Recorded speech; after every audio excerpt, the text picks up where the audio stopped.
वो भी उपाधि से आच्छन्न है, और उपाधि से जो अवच्छिन्न भासता है उसमें अवच्छिन्नता नाम की चीज नहीं है। ऐसा जो अमत है, मति का विषय नहीं, मति रूप नहीं, मति विशिष्ट नहीं, मत्युपाधिक नहीं और मत्यवच्छिन्न नहीं, जिसमें मति की सत्ता नहीं, जिस अधिष्ठान में मति भासती है और जिस अधिष्ठान में मति बिना हुए भासती है, तो उसको बोलते हैं ब्रह्म। मतम यस्य न वेद सहा, जो अपने मति को दोहराता है, मति को, मतम यस्य, बोले हम ब्रह्माकार वृत्ति करते रहते हैं। तो देखो, ब्रह्म में तो कोई आकार नहीं, तो तुम्हारी वृत्ति में कौन सा आकार आया ब्रह्म के लिए? ब्रह्माकार। लो भला, रामाकार तो एक बात भी हुई, कृष्णाकार एक बात भी हुई है, अभावाकार एक बात भी हुई, ब्रह्माकार क्या हुआ भाई? तो ब्रह्म में तो कोई आकार ही नहीं है, तो वो वृत्ति में कहां से आएगा? जो आया सो झूठा। जिसको तुम ब्रह्माकार वृत्ति बोलते हो झूठी। बोले अच्छा, हमारी वृत्ति ब्रह्म में घुस गई और जाके बिल्कुल एक मेक हो गई, तो ब्रह्म में कोई पोल पट्टी होगी, उसमें तुम्हारी वृत्ति घुसी होगी है? ब्रह्म में तो पोल नहीं, अवकाश नहीं कि तुम्हारी वृत्ति, यदि झूठे ही पागल होते हैं, बोला बेवकूफी से पागल होते हैं। वृत्ति ब्रह्म में घुसती नहीं, क्योंकि ब्रह्म में द्वैत है ही नहीं, दूसरी वृत्ति है ही नहीं। और वृत्ति में ब्रह्म आता नहीं, क्योंकि ब्रह्म में कोई आकार नहीं। तब कहिए ब्रह्माकार वृत्ति, ब्रह्माकार वृत्ति। अरे हम सबकी बात करते हैं, तत्व की दृष्टि से बात करते हैं। बोला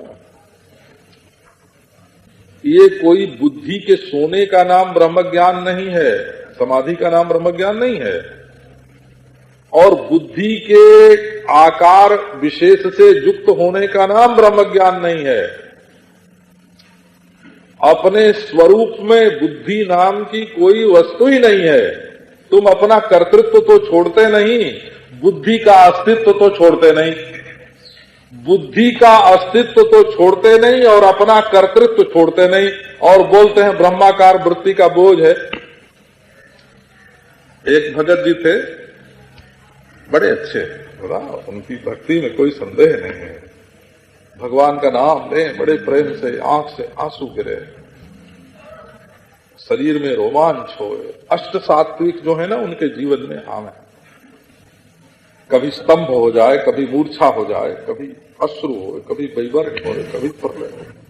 एक दिन एकांत में रोने लगे, स्वामी जी भगवान की विस्मृति हो जाती है, भूल जाते हैं। मैंने कहा कि ये विस्मृति जो तुम्हारे अंतःकरण में आती है, वो कौन देता है? वो तुम्हारे प्यारे के हाथ से आई कि नहीं?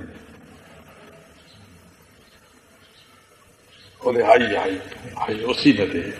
उसी ने दी, कहा और आंख से घर घर आंसू गिरने लगे, शरीर में रोमांच हो गया, उसी ने दी।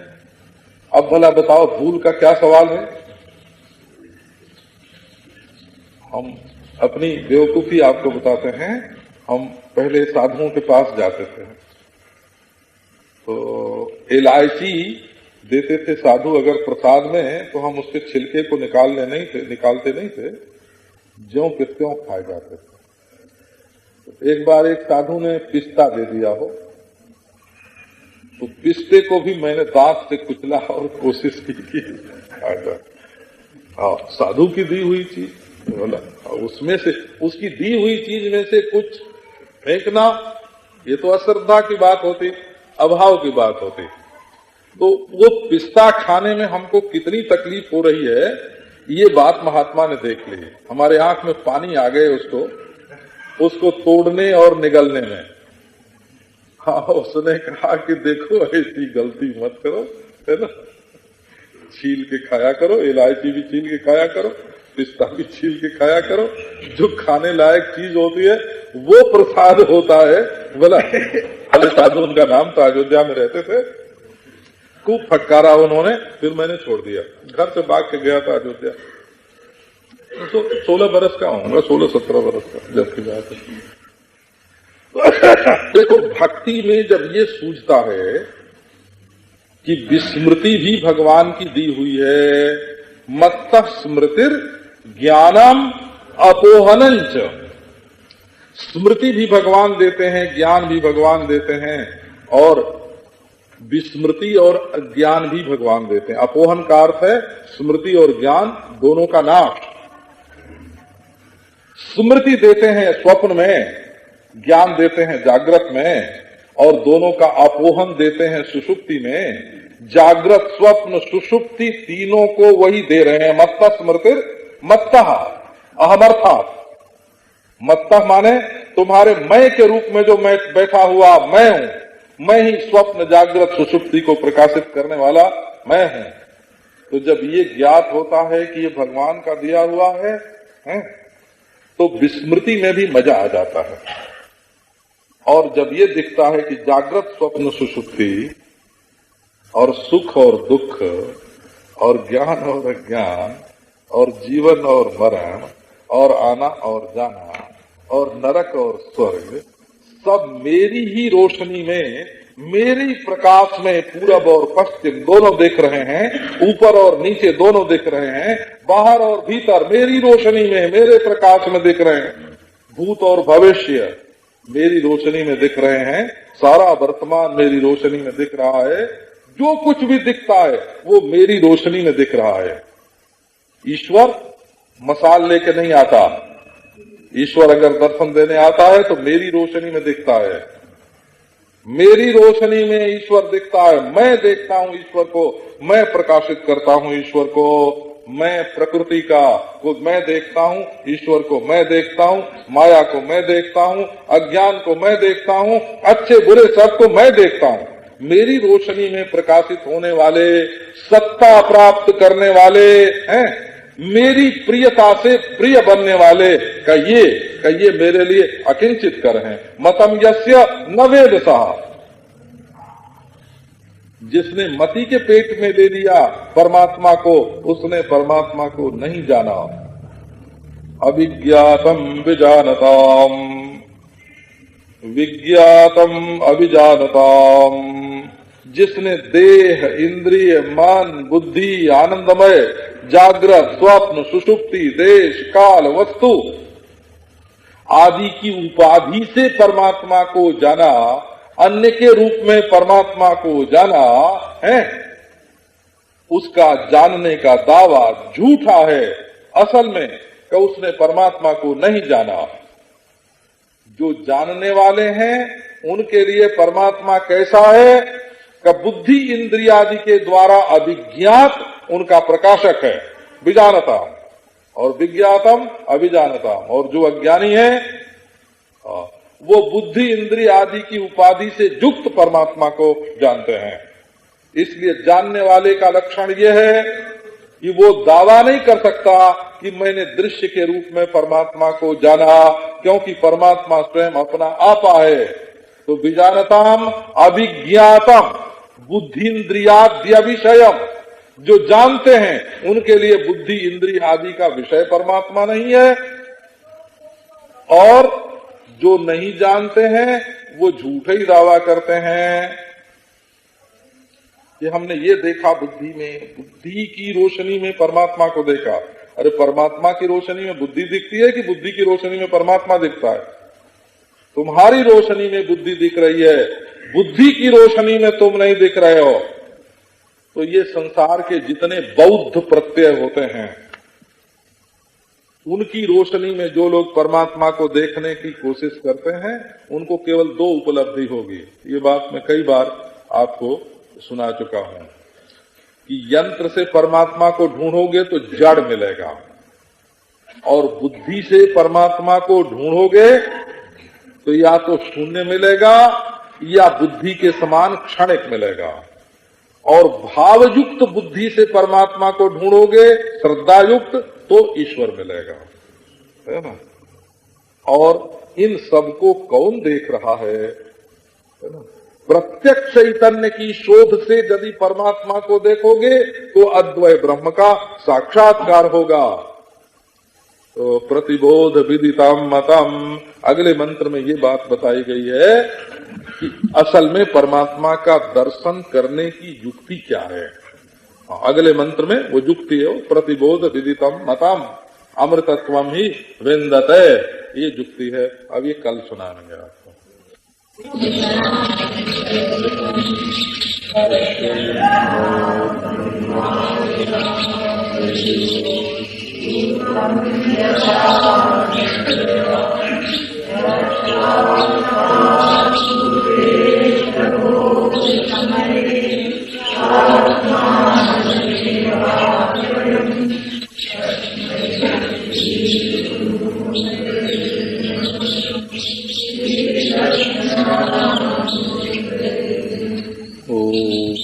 आप्यायन्तु ममाङ्गानि वाक् प्राणश्चक्षुश्रोत्रमतो बलमिन्द्रियाणि च सर्वाणि सर्वं ब्रह्मोपनिषदम् माहं ब्रह्म निराकुर्याम् मा ब्रह्म निराकरोत् अनिराकरणमस्तु अनिराकरणं मे अस्तु तदात्मनिर्ते यो उपनिषत्सु धर्मा ते मयि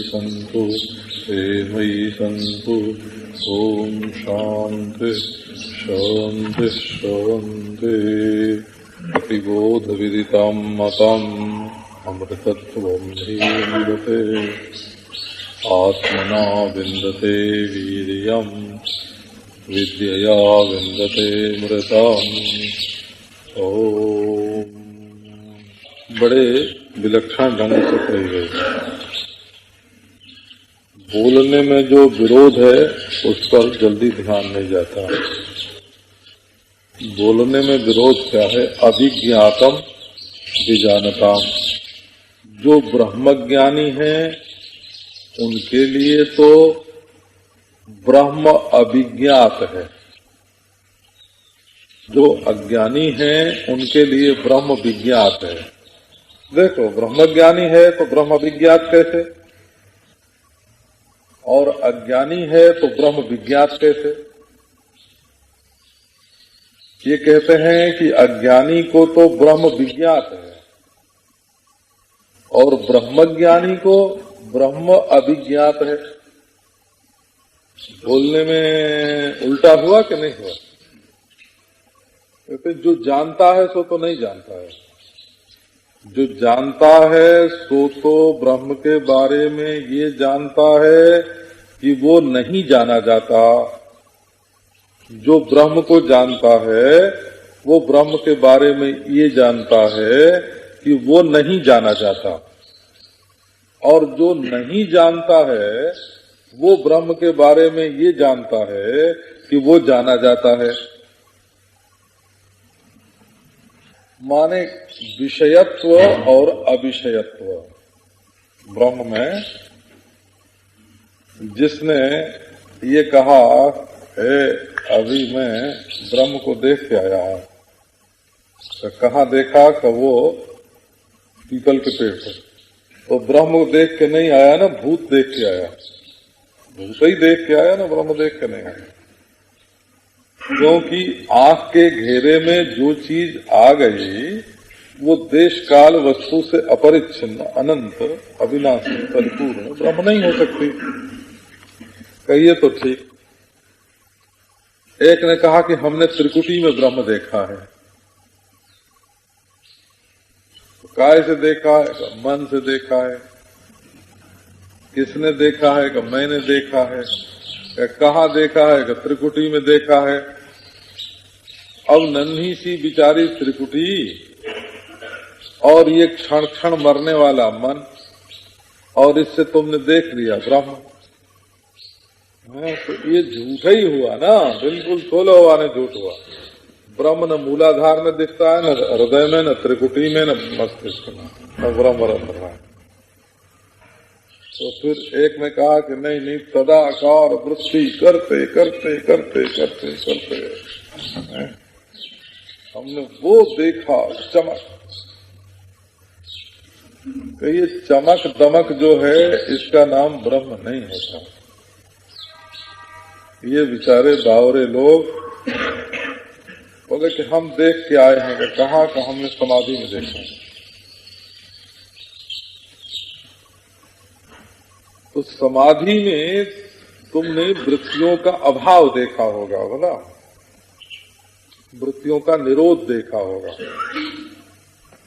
बोले नहीं नहीं, समाधि में नहीं, मैं तो हर समय हर जगह हर रूप में ब्रह्म ही ब्रह्म देखता हूं।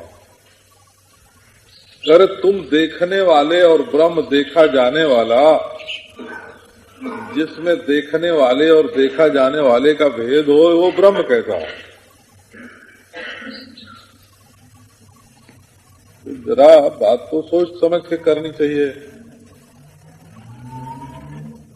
तो विज्ञातम अभिजानताम, वो अभिज्ञानी है, उसको ब्रह्म तत्व का अनुभव नहीं हुआ, जो ये कहता है कि हमने इंद्रियों के द्वारा या मन के द्वारा या बुद्धि के द्वारा या स्वयं साक्षी भाष्य रूप में, जैसे सुषुप्ति को आप कैसे देखते हैं? इंद्रिय से तो नहीं देखते, मन से नहीं देखते, बुद्धि से भी नहीं देखते। कि स्वयं निष्करण, किसी भी करण के द्वारा आप सुषुप्ति को नहीं देखते। सुषुप्ति प्रमाण व्यवहार से सिद्ध नहीं है, ये तो आपको मालूम है। सुषुप्ति न तो इंद्रियों के द्वारा प्रत्यक्ष है और अपने ही प्रत्यक्ष का अनुमान नहीं होता,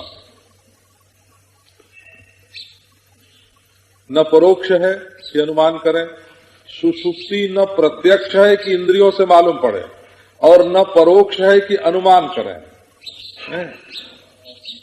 और न अन्य से अन्य के द्वारा बताने के लिए उसमें उपमान प्रमाण है, न अर्थापत्ति है, न अनुपलब्धि है, न इतिहास है, न संभव है, न चेष्टा है।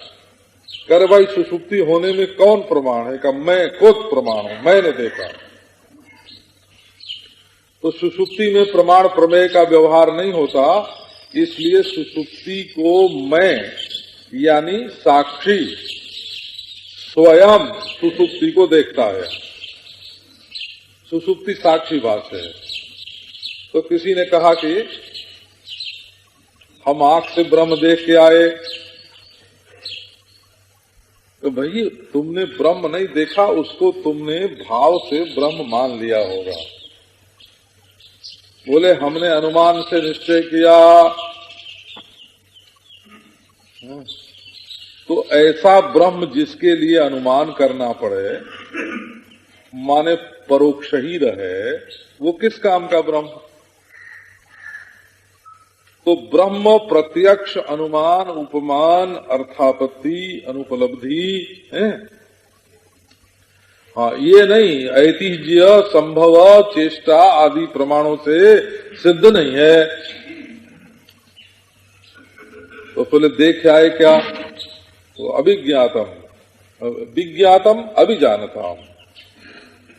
जिन लोगों ने ब्रह्म को ब्रह्म रूप से नहीं जाना है, अविनाशी अनंत परिपूर्ण प्रत्यक्ष चैतन्याभिन्न अपने स्वरूप रूप में जिसने ब्रह्म को नहीं जाना है, वही कहता है कि हमने ब्रह्म देखा, हमने ब्रह्म देखा।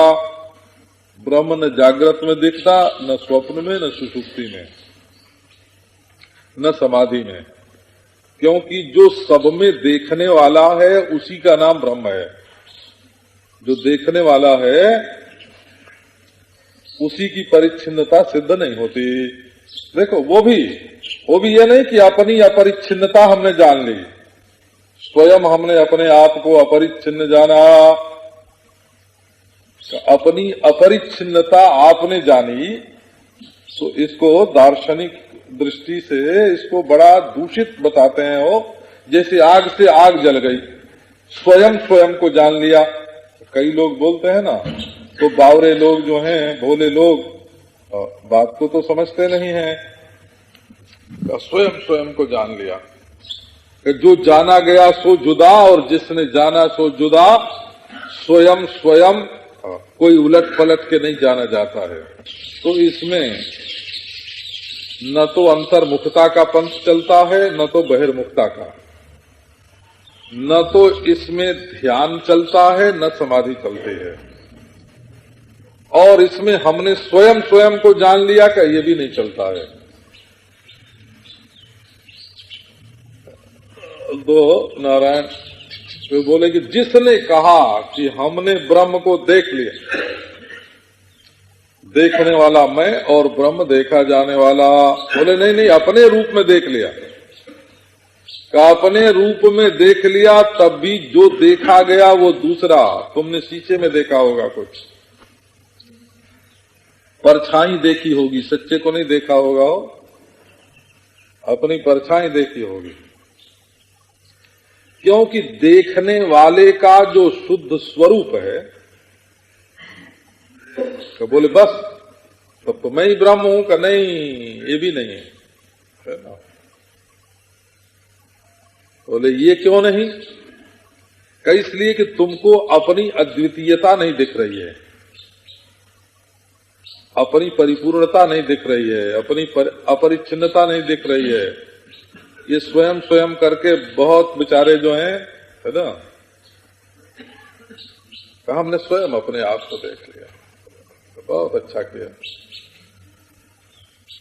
तो विजानताम अभिजानताम विज्ञाताम, जो नहीं जानते हैं वही कहते हैं कि ब्रह्म विज्ञात रूप है। बोले अच्छा भाई, जिन्होंने जान लिया उनके लिए? बोले उनके लिए इंद्रिय से अविज्ञात, मन से अविज्ञात, बुद्धि से अविज्ञात, वाणी से अविज्ञात, समाधि से अविज्ञात, ध्यान से अविज्ञात, इष्ट के रूप में अविज्ञात। बोले कि स्वयं देखो कि स्वयं जानने वाला और जाना जाने वाला इस भेद से विनिर्मुक्त। तो इसका निरूपण श्रुति कैसे करती है? वो कहती है कि ऐसे जो तुम हो सो परिच्छिन्न नहीं हो सकते। न काल में जो ये तुम्हारा रूप है ना, ये जो तुम्हारा स्वरूप है, ये एक अंतःकरणावच्छेदेन साक्षी नहीं है। एक अंतःकरण में रहकर केवल उसी का साक्षी नहीं है।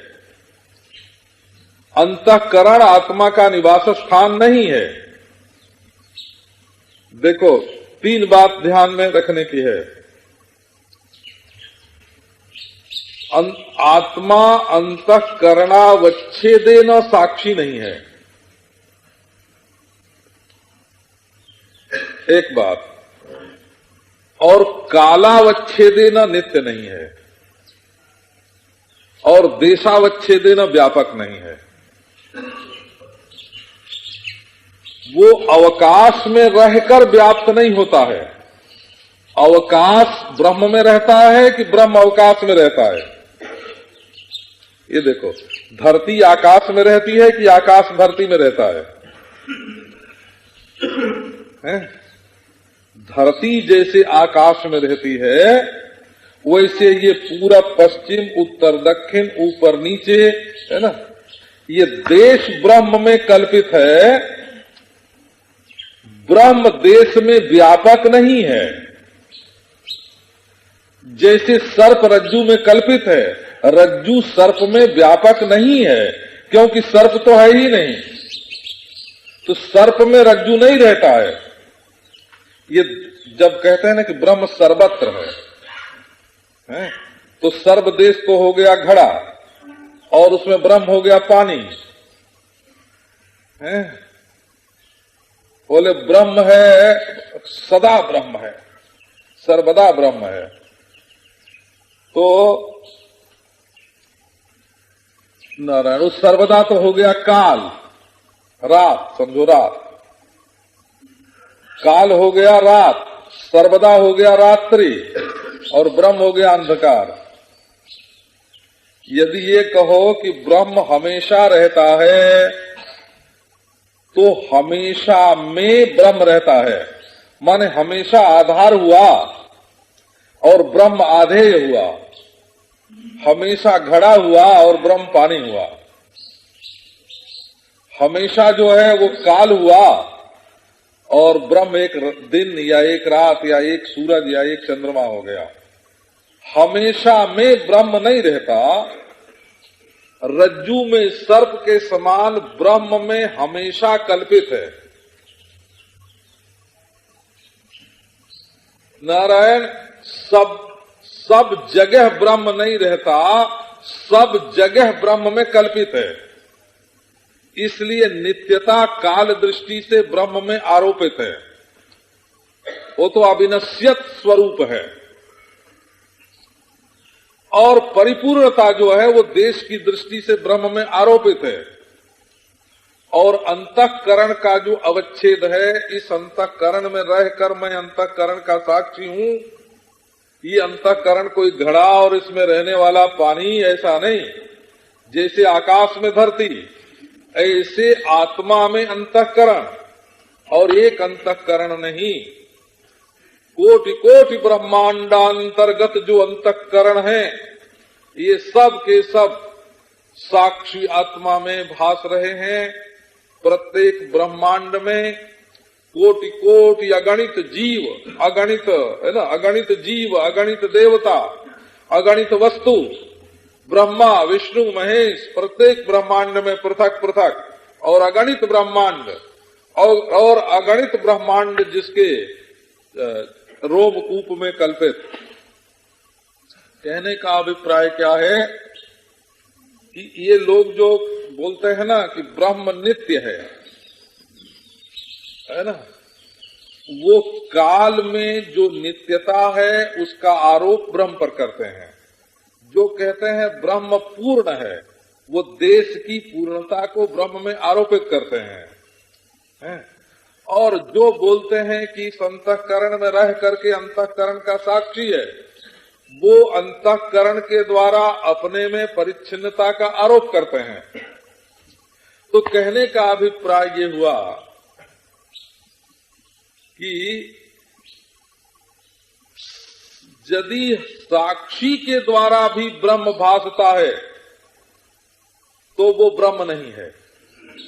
वो खुद साक्षी है, और ऐसा साक्षी है जिसमें देश काल वस्तु का परिच्छेद नहीं है, जिसमें कोई जड़ नहीं है विजातीय, जिसमें कोई सजातीय दूसरा चेतन नहीं है, और जिसमें स्वयं भी परिवर्तन नहीं है। स्वयं परिवर्तन को परिणाम स्वगत भेद बोलते हैं। स्वयं में जो परिवर्तन है उसको स्वगत भेद बोलते हैं, और दूसरे चेतन का होना ये सजातीय भेद है, और जड़ का होना ये विजातीय भेद है। तो न तो ब्रह्म में कोई दूसरा है, न तो ब्रह्म में कोई ब्रह्म जैसा है, और न तो ब्रह्म में किसी प्रकार का परिवर्तन है। ऐसा जो ब्रह्मांड की अपेक्षा रखने वाला नहीं, प्रकृति और माया की अपेक्षा रखने वाला नहीं, देश और काल की अपेक्षा रखने वाला नहीं। ये जो आत्म चैतन्य है ये दरअसल ऐसा है, परिच्छिन्नता के अत्यंताभाव से उपलक्षित। तो इसका अभिप्राय ये हुआ कि यदि किसी ने विज्ञात रूप में ब्रह्म को जाना, ये हमारा जाना हुआ ब्रह्म है, तो उसने दरअसल ब्रह्म को नहीं जाना। और यदि उसने देखा कि किसी भी प्रकार विज्ञातत्व ब्रह्म में उत्पन्न नहीं होता, अभिज्ञात, इसी को बोलते हैं अभिज्ञात, अभिज्ञातम विजानता। यदि उसने ये जाना कि ब्रह्म में विज्ञातत्व उत्पन्न नहीं होता, तो उसने ब्रह्म को जाना। और यदि ब्रह्म में विज्ञातत्व की उत्पत्ति मानी, तो ब्रह्म को नहीं जाना। वो जिनका दावा है कि हमने जान लिया, उन्होंने नहीं जाना। बोले कि तरहि कथम ब्रह्म वेदनीयम, फिर ब्रह्म को कैसे जानना। ब्रह्मज्ञानी की दृष्टि में ब्रह्म में विज्ञातत्व नहीं है और अपने में ज्ञातृत्व नहीं है। तो जब ब्रह्म अत्यंत अभिज्ञात हो गए, तब प्रश्न ये उठता है कि फिर तो एक मच्छर में और ब्रह्मज्ञानी में क्या फर्क है? क्योंकि मच्छर को भी ब्रह्म नहीं मालूम है और ब्रह्मज्ञानी को भी ब्रह्म नहीं मालूम है।